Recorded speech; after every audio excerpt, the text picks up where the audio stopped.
Togo Info, le Togo à votre portée. En toute réalité, il faut dire que ce procès est en train de donner le vrai visage de la justice togolaise. Il y a certains qui pensaient que la justice togolaise elle a été une justice comme elle est dans la plupart des pays, mais nous sommes en train de comprendre et de voir le vrai visage de notre justice.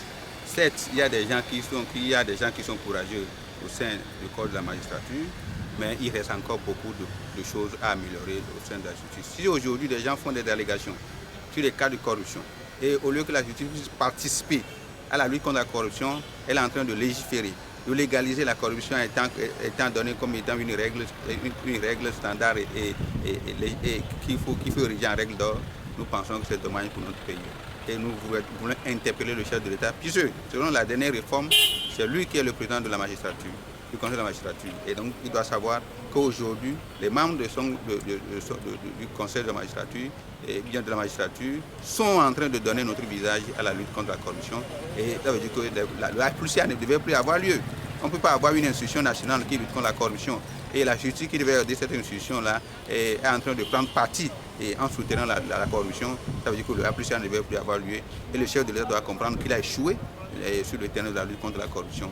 Et les institutions de Million Challenge en Cointe doivent comprendre aujourd'hui que le Togo n'est pas disposé à lutter contre la corruption. Et c'est dommage pour notre pays. Oui, mais nous, on ne peut pas toujours présumer de ce que les choses devaient avoir, de la forme que les choses devaient prendre.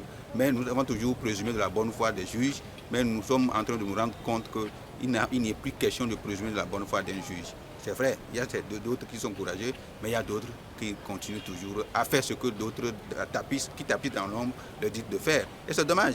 Et moi, je serais tenté de dire, mais est-ce que j'aurai encore le courage de dire à mes enfants de faire la faculté de droit au Togo, ou bien ils vont faire la faculté de droit et aller exercer ailleurs? Ce serait dommage, parce que lorsque vous êtes sur des bancs, vous êtes à l'université, nous sommes tous des promotionnels, et ils se disent que dès que moi j'arriverai là-bas, je ferai mieux que nos devanciers. Mais s'ils arrivent, ils sont peut-être pires que ceux qui étaient des devanciers d'hier. Et donc, c'est dommage que nous sommes arrivés à ce niveau-là. Et je manque de mots pour dire mon indignation ce matin, mais de toutes les façons, c'est une bataille judiciaire qui a commencé et nous sommes disposés à soutenir l'alternative et Ferdinandité dans cette bataille. Et toute organisation de la presse qui s'évertue à lutter contre la corruption, nous, en tant qu'organisation de défense des droits des consommateurs, qui évolue dans le domaine de la lutte contre la corruption, on est disposé à faire notre mieux. Quel que soit le prix que nous allons payer, nous le ferons au risque de notre vie. Et nous pensons que dans une nature.